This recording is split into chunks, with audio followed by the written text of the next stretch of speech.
A ustedes el programa A la Luz de las Escrituras.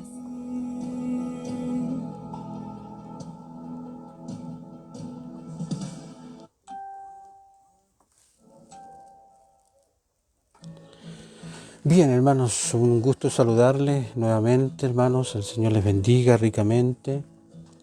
Espero poder, hermanos, tener un tiempo de estudiar la palabra. El Señor nos bendiga en este minuto con su gracia y su presencia maravillosa.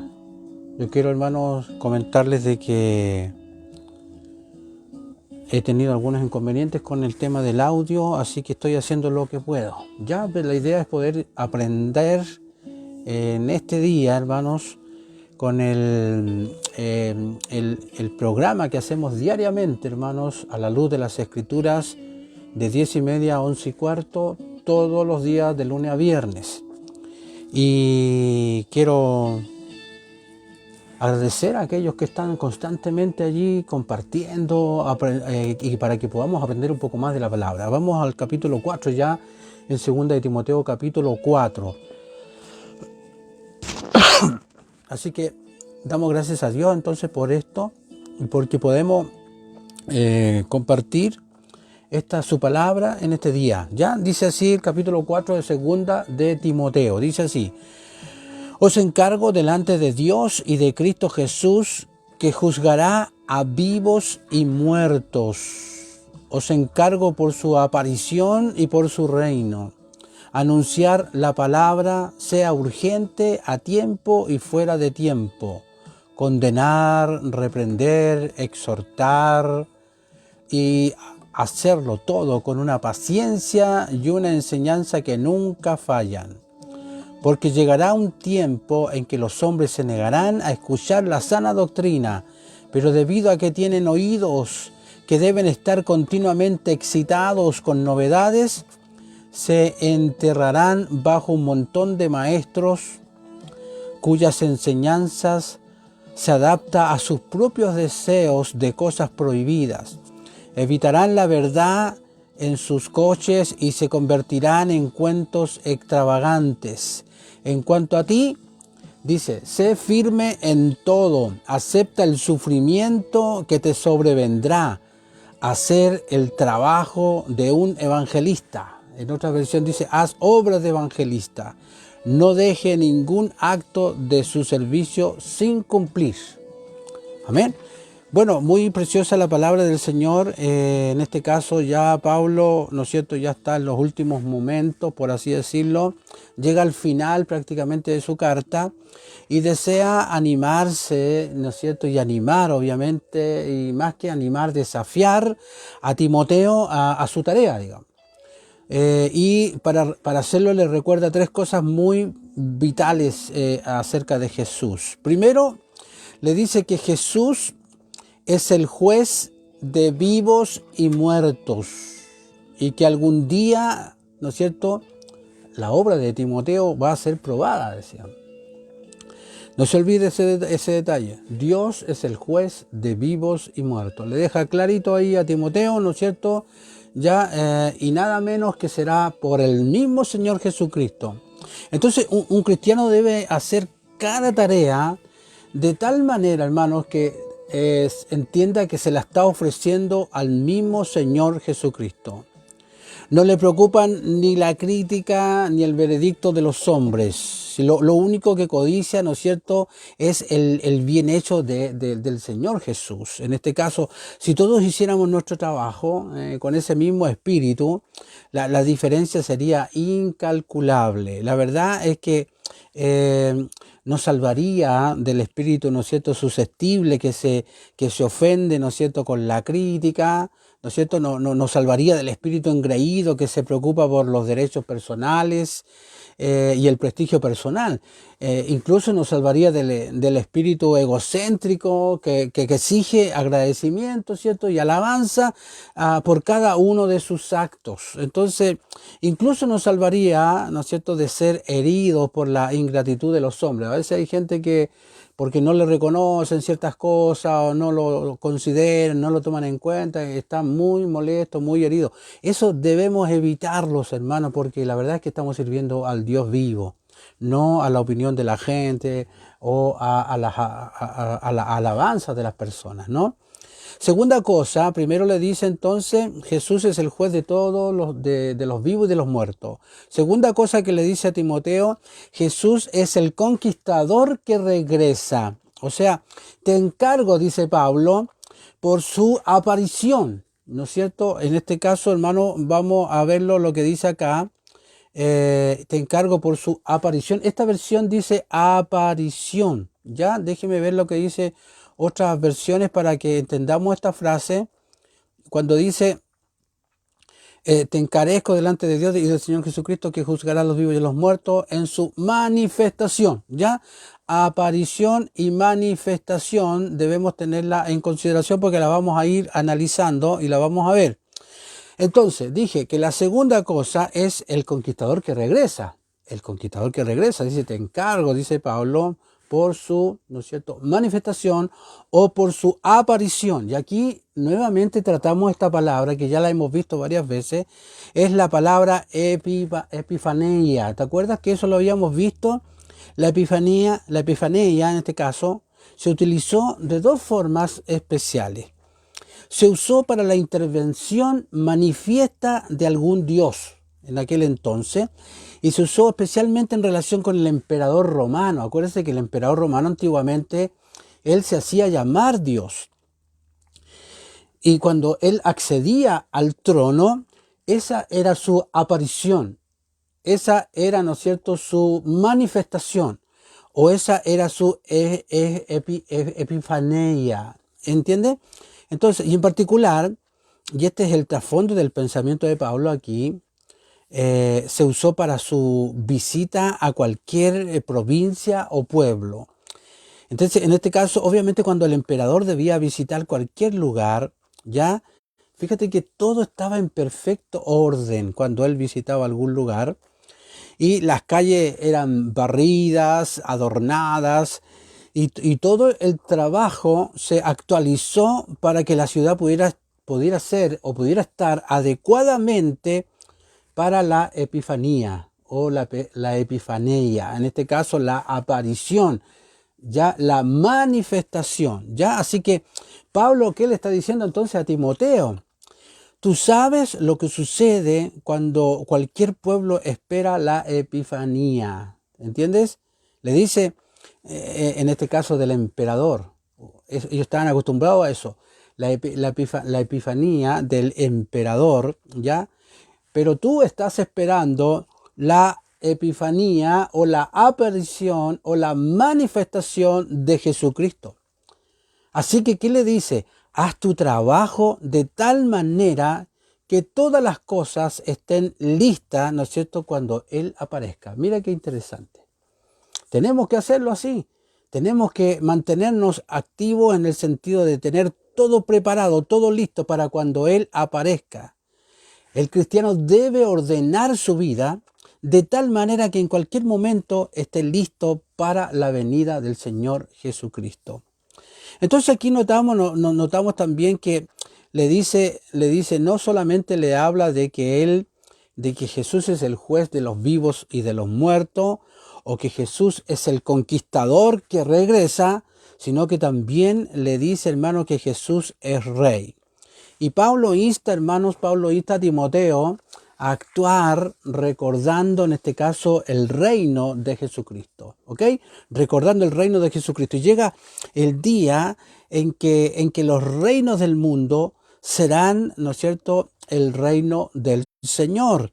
Así que, y entonces Pablo le dice a Timoteo, así que vive, y eso te lo dice también a ti, hermano querido, vive y trabaja para que ocupes un lugar alto en la lista de los ciudadanos cuando venga el reino. ¿Te fijas? O sea, que ocupe lo más arriba posible porque has hecho las cosas de una notable forma, ¿no? Entonces, hermanos, nuestro trabajo debe ser tal que resista el escrutinio de Cristo. Nuestras vidas deben ser tales que den la bienvenida a la aparición de Cristo y no tengamos que avergonzarnos cuando Él venga, cuando Él aparezca. Entonces nuestro servicio debe ser tal que demuestre, hermanos, la realidad de nuestra ciudadanía del reino de Dios. Amén. Entonces aquí vamos viendo ahora el deber del cristiano, que ya leímos los versículos. Entonces dice, puede haber poco pasaje del Nuevo Testamento donde los deberes del maestro cristiano se establezcan más claramente que aquí, ¿no? Hay pocos pasajes que hablan de esto. Mire, ¿qué es lo que habla del maestro? El maestro cristiano debe ser urgente, porque eso le dice, ¿no es cierto? Eso le dice a Timoteo, ¿no? Le dice que prediques la palabra, que instes a tiempo y fuera de tiempo, redarguye, reprende, exhorta con toda paciencia y doctrina. ¿Te fijas lo que le dice? Entonces aquí notamos, hermanos, que el maestro cristiano debe siempre estar urgido, por así decirlo, o debe entender que su mensaje es urgente. O sea, el mensaje que trae es literalmente una cuestión de vida o de muerte.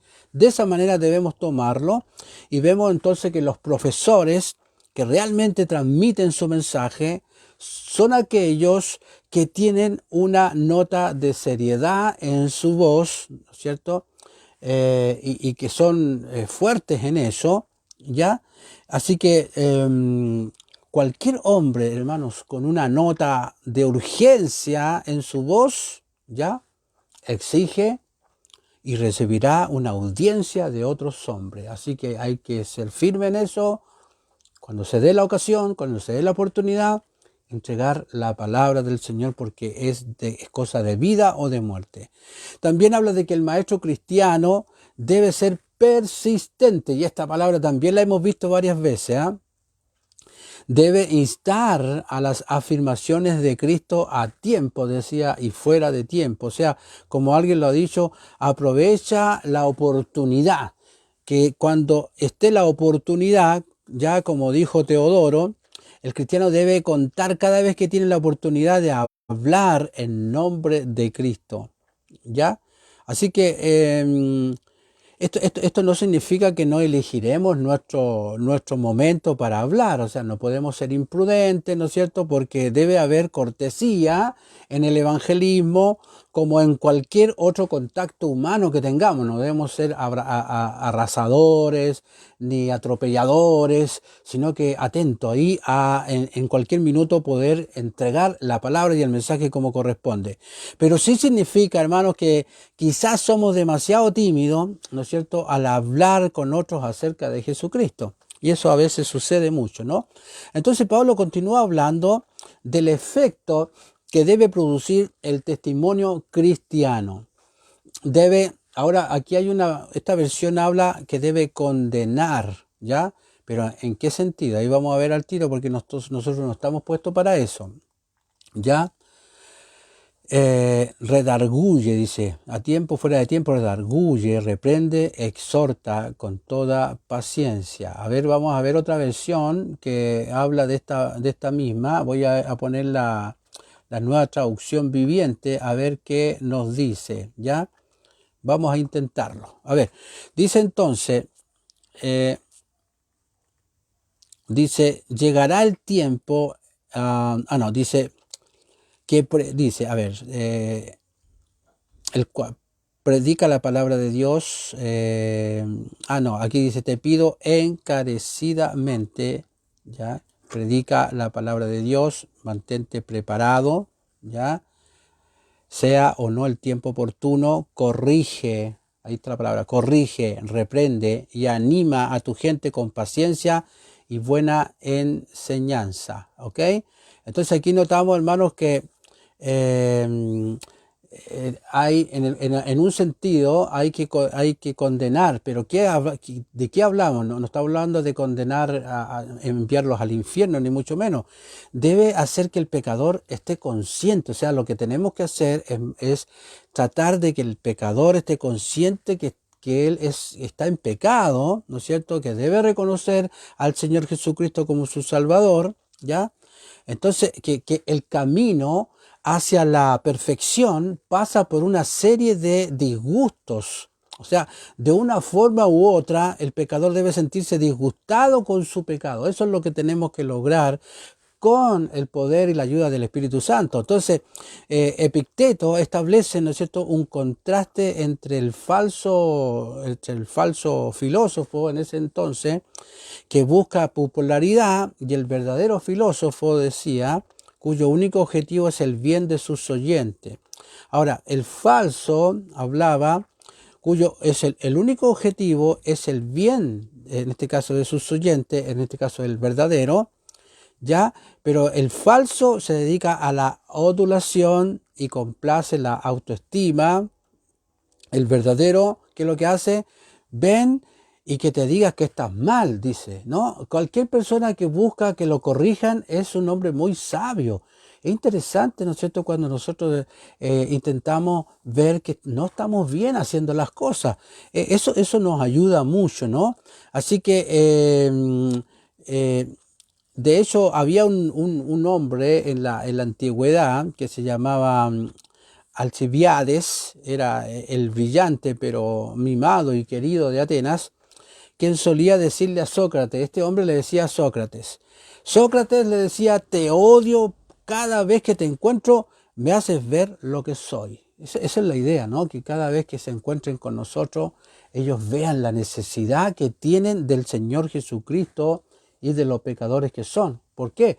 Porque contrasta con la calidad y la clase de vida que nosotros tenemos, o que debiéramos tener. Dice que debe reprender. Fíjate, hermanos, que en los grandes días de la iglesia había una absoluta intrepidez. En la iglesia antigua, ellos, así al estilo, ¿no es cierto?, Juan el Bautista, había una intrepidez en su voz, y por eso, ¿no es cierto?, ocurrieron muchas cosas en la iglesia primitiva. Por lo tanto, hay muchos hombres, por ejemplo, Ambrosio de Milán fue una de las grandes figuras de la iglesia primitiva, y era un amigo íntimo de Teodosio, que era el emperador, que era cristiano, pero un hombre de temperamento violento, y Ambrosio nunca dudó en decirle la verdad al emperador. ¿Quién preguntó?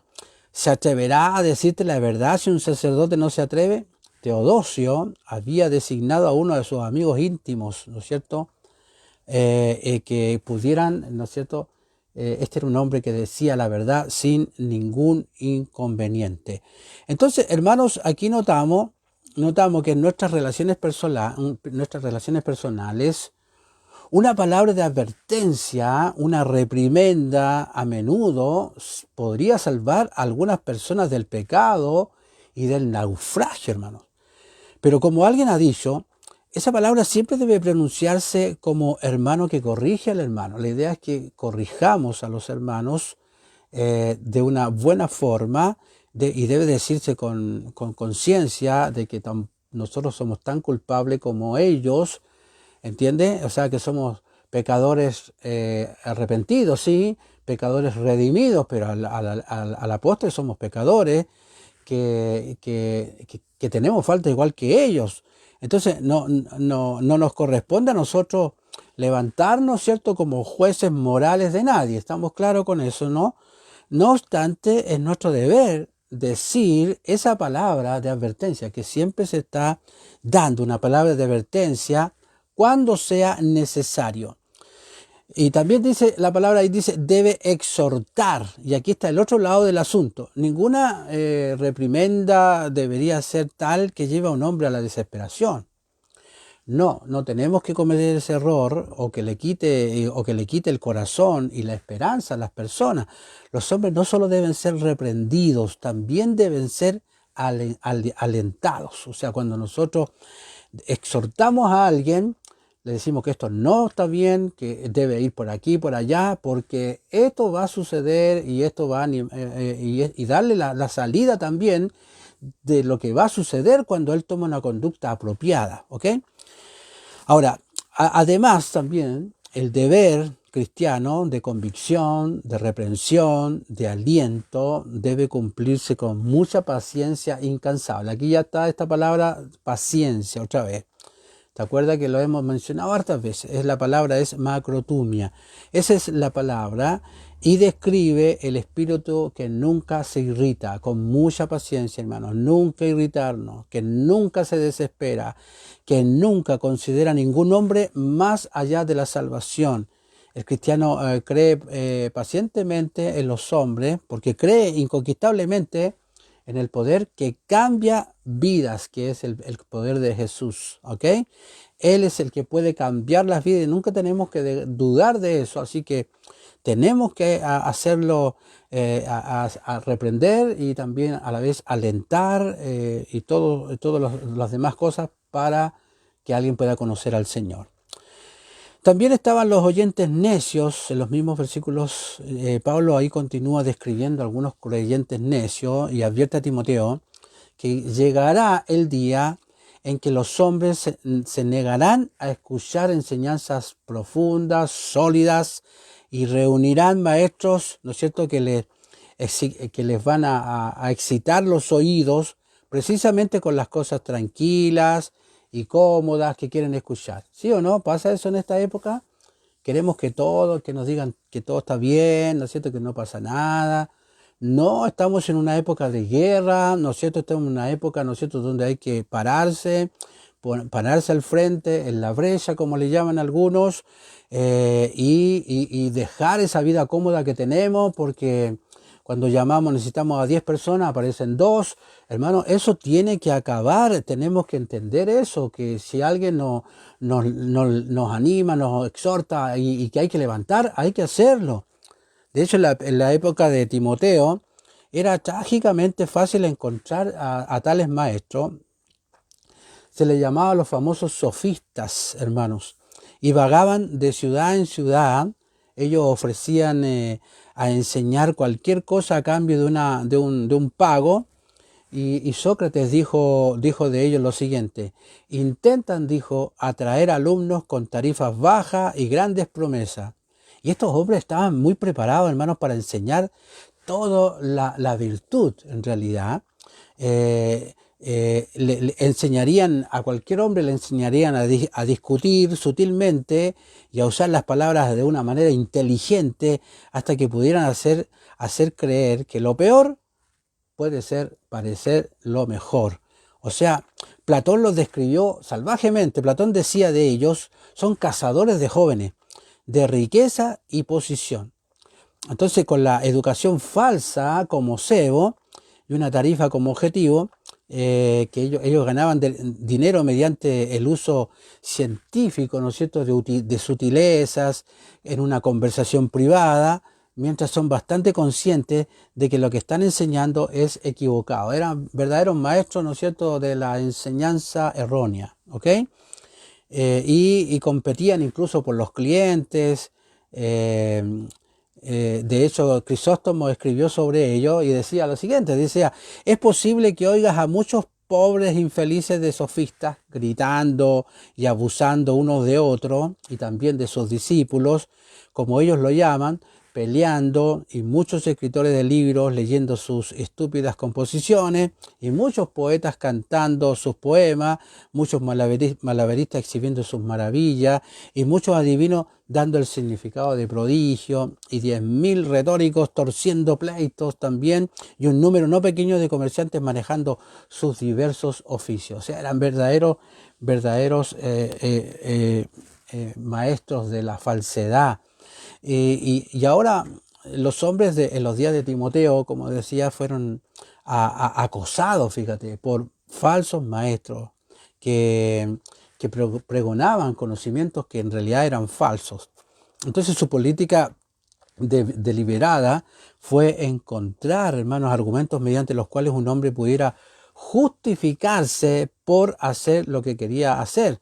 Entonces cualquier maestro, ya hasta el día de hoy, hermanos, cuya enseñanza tiende a hacer que los hombres piensen menos en el pecado, es una amenaza para el cristianismo y la humanidad. Mire, cualquier mensaje que usted escuche por ahí, que no tienen palabras claves, por ejemplo, arrepentimiento, perdón de pecados, la sangre de Cristo, conversión, olvídese. Por muy lindo que sea el mensaje, yo le digo, no es muy bíblico que digamos.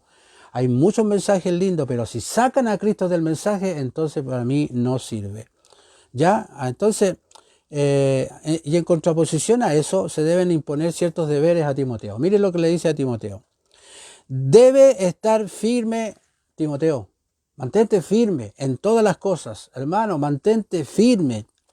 Y aquí la palabra, ¿no es cierto?, significa que debe ser sobrio, un hombre sobrio, autónomo, en este caso, ¿no? Mantente firme. Como un atleta, ya que tiene sus pasiones, que tiene sus apetitos y sus nervios, en este caso bajo control, ya los tiene todos bien controlados. Y de hecho, Job habla de esta palabra, estar firme, describe un estado mental libre de todas las perturbaciones, ¿no es cierto?, o cosas extrañas, ¿no es cierto? Cada facultad, ¿no es cierto?, al mando total para mirar todos los hechos y todas las consideraciones deliberadamente a la cara. O sea, no esconderse de nada, lo que venga hay que enfrentarlo. El cristiano no debe ser víctima de ninguna locura. En este caso, la estabilidad del creyente es un signo vital, es una insignia prácticamente en un mundo desequilibrado, hermanos, y a menudo bastante loco, ¿no? Así que Dios nos ayude en esto, porque incluso le decía Pablo, debes aceptar cualquier sufrimiento que te sobrevenga. La gente a veces cuando recibe a Cristo piensa que la cosa es sencilla, que es fácil, en el sentido de que no nos va a pasar nada, estamos libres de todo, y no están así, pues. La lluvia es para todos, el sol es para todos, los sufrimientos son para todos, las enfermedades son para todos. El tema es que la diferencia es que Cristo, estando con nosotros, ya sea que nos sana, ya sea que nos alivia, ya sea que nos consuela, esa es la diferencia, ¿ya? Le dice a Timoteo, acepta, recibe cualquier sufrimiento que te sobrevenga. Entonces el cristiano, hermano, costará, siempre va a costar algo, y el cristiano debe pagar el precio sin quejarse, sin arrepentirse. ¿Ya? No piense que Dios es un supermercado, no es así. Aquí también tenemos que aprender a padecer, porque además que nos van a provocar experiencias ricas para poder animar a otros también. Así que, hermanos, debe hacer el trabajo de un evangelista, le dice a Timoteo. A pesar de la convicción y la reprimenda, el cristiano es esencialmente portador de buenas nuevas. Entonces, sí, obviamente insiste en la disciplina y la abnegación de Timoteo. ¿Y para qué? Y es para lograr, ¿no es cierto?, un contentamiento, una felicidad aún mayor de la que pueden traer los placeres baratos, digamos. ¿Ya? Porque los placeres baratos traen de todo eso, pero por un rato nomás. Pero las manos del Señor, la relación que tenemos con el Señor y que estamos haciendo el trabajo que corresponde, nos trae una satisfacción incalculable. Así que no debe dejar ningún acto de servicio, le decía, ningún acto de servicio sin cumplir. No, todo lo que haya que hacer, hay que hacerlo. El cristiano debe tener una sola ambición, hermanos: ser útil para la iglesia, para la obra del Señor, de la forma, ¿no es cierto?, en la que forma parte, y también en la sociedad en la cual estamos incluidos, en la cual vivimos. Así que la oportunidad, hermanos, que no se atreve a perder, no es la de una ganancia barata, hermanos. Amén. Sino la de estar al servicio de su Dios. Estamos al servicio del Señor, de la iglesia y de sus semejantes. ¿Ok? Entonces Pablo ya llega a su fin, en el sentido ya cuando dice en los versículos 6 al 8, dice: porque mi vida ha llegado al punto en que debe ser sacrificada, y ha llegado el momento de mi partida. He peleado la buena batalla, he completado el curso, he mantenido la fe. En cuanto a lo que queda, me está guardada la corona de justicia, que en ese día el Señor, el juez justo, me dará, y no solo a mí, sino también a todos los que han amado su venida. Entonces, para Pablo, el final estaba cerca y él lo sabía. Entonces, en este caso, cuando Erasmo estaba envejeciendo, dijo así: soy un veterano, me he ganado la licencia y debo dejar la lucha a los hombres más jóvenes. Pablo, aquí vemos a Pablo, un guerrero ya anciano, está bajando los brazos para que Timoteo los pueda levantar, ¿cierto? En este caso, los más viejitos como nosotros, tenemos que estar preparando gente para que ellos tomen nuestro lugar, ¿no es cierto? Yo espero espero que aparezcan algunos hombres que he formado a través de la vida, que sean buenos enseñadores, quizás mucho mejor que lo que yo he podido hacer, sería muy interesante. Entonces, en este caso hay unas imágenes muy interesantes aquí, cuando dice, mi vida, dice Pablo, ha llegado al punto en que debe ser sacrificada, ¿ya? Y la palabra que usa aquí para el sacrificio es muy interesante. Significa derramar como una libación a los dioses. O sea, cada comida romana terminaba con una especie de sacrificio. Se tomaba una copa de vino y se derramaba. Eso es, ¿no? Y supuestamente ellos la derramaban a sus dioses. Es como si Pablo estuviera diciendo lo siguiente: el día ha terminado, es hora de levantarse, es hora de partir. Mi vida debe ser derramada como sacrificio a Dios. Entonces, no pensó en sí mismo como si fuera a ser ejecutado. Pensó en sí mismo, pensó en sí mismo como si fuera a ofrecer su vida a Dios. Eso es lo que tenemos que hacer. Ofrecer nuestra vida a Dios. O sea, en este caso, desde su conversión, acuérdense, desde la conversión, Pablo le había ofrecido todo a Dios. Y eso es lo que tenemos que aprender nosotros. Ofrecerle todo a Dios. Su economía, su tiempo, su vigor de su cuerpo, todo lo había ofrecido a Dios, ¿ok? Su mente, la agudeza de su mente, hermanos, la devoción de su corazón, porque él era un hombre muy devoto, en este caso de corazón, y solo le quedaba para ofrecer la vida misma, hermano, y con mucho gusto ya iba a ofrecerla y la iba a dejar para ofrecérsela a su Señor. Y él continúa diciendo, la hora de mi partida está cerca. Y aquí hay una palabra que se usa para partir, cuando habla de partir. Tiene varias imágenes y cada uno nos dice algo sobre dejar esta vida. Primero, es la palabra para desenganchar un animal de los ejes del carro o del arado. ¿Te fijas? Es en este caso la muerte para Pablo era prácticamente un descanso del trabajo. O como decía Spencer, la facilidad tras el trabajo, el puerto tras los mares tormentosos, la muerte tras la vida, son cosas hermosas, decía este hombre, ¿ya? Y también decía, o se dice que es la palabra para soltar ataduras o grilletes. La muerte de Pablo prácticamente era una liberación, ¿te fijas? Debía cambiar, hermanos, los confines de una prisión romana para la gloriosa libertad de los atrios del Señor, los atrios celestiales. Era la palabra para soltar las cuerdas de una tienda, ¿te fijas? Para Pablo, hora de volverse a levantar, era como ya tiempo de levantar el campamento. Había muchos viajes, hermanos, por las carreteras de Asia Menor y de Europa, ya que Pablo había transitado, y ahora estaba prácticamente embarcándose en su último y más grande viaje. ¿Cuál era? Estaba tomando el camino que conducía a Dios, ¿ya? Es la palabra para soltar las amarras de un barco, ¿te fijas? Muchas veces Pablo había sentido que su barco abandonaba el puerto rumbo a aguas profundas. Ahora debe lanzarse a la mayor profundidad de todas, ¿ya? zarpar para cruzar las aguas de la muerte, para llegar al remanso de la eternidad. Yo creo que Dios, hermanos, no le tenga temor si el día de mañana tiene que partir.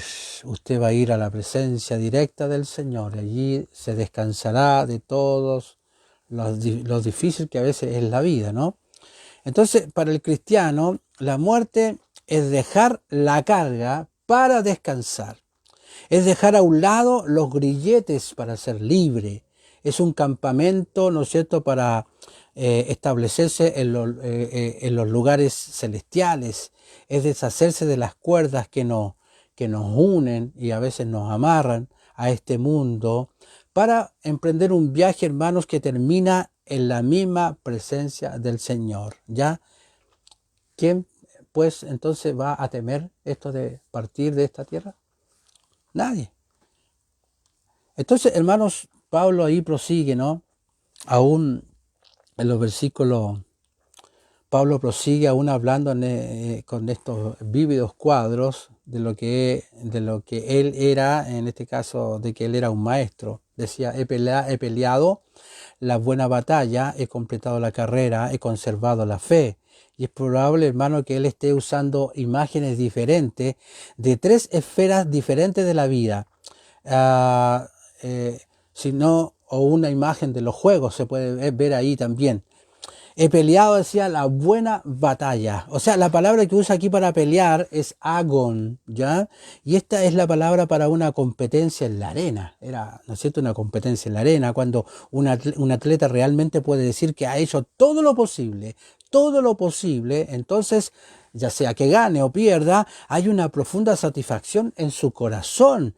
Y Pablo ha llegado al final y sabe que ha hecho un buen espectáculo, ¿no? Entonces, que Dios, ¿no es cierto?, nos ayuda a nosotros también. Cuando Él dice, he terminado la carrera, es fácil comenzar, pero difícil de terminar.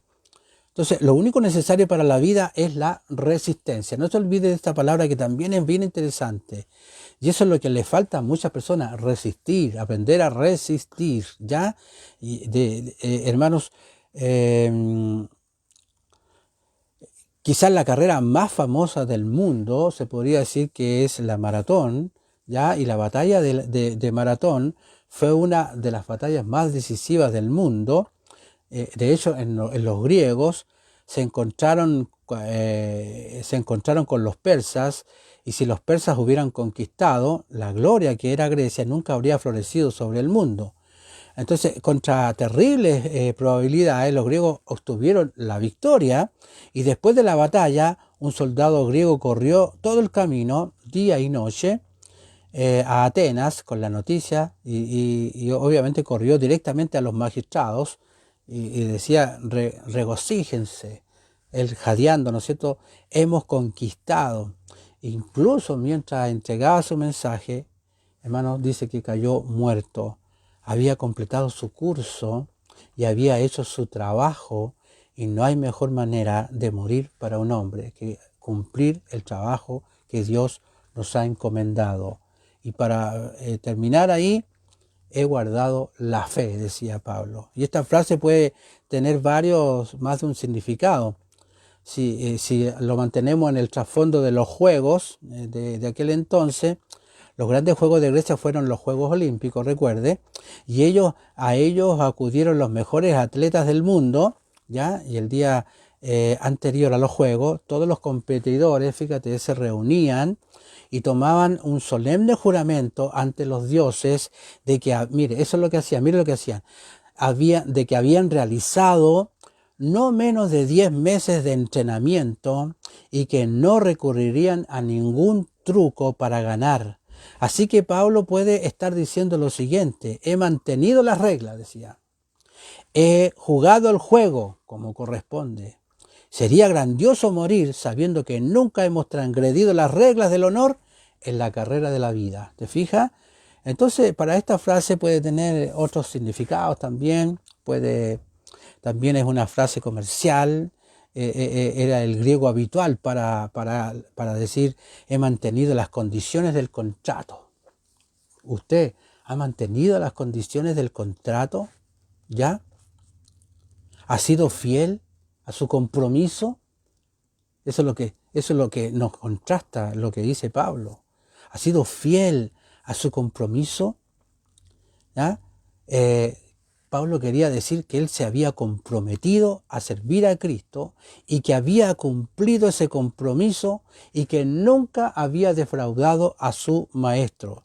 Además podía significar: he mantenido mi fe, nunca he perdido mi confianza, nunca he perdido mi esperanza. Entonces, si Pablo lo usó de esa manera, quiso decir, hermanos, que en las buenas y en las malas, eso debe estar presente en nuestra cabeza, en las buenas y en las malas, porque en el Evangelio no siempre está la parte buena. También tenemos que vivir momentos duros y críticos, en la libertad y en la cárcel, decía Pablo. A veces a nosotros nos vamos a sentir así, libres, muy bendecidos en eso, pero también nos vamos a sentir encarcelados muchas veces, en todos los peligros que tuvo Pablo por tierra o por mar, y ahora frente a la muerte. Nunca había perdido su confianza en el Señor Jesucristo. Así que, hermanos, dejo hasta aquí. Mañana continuamos con la segunda parte. Es muy interesante lo que dice el capítulo 4. Que Dios nos bendiga grandemente, que el Señor bendiga a su pueblo, que el Señor dé fortalezas a su pueblo. Amén.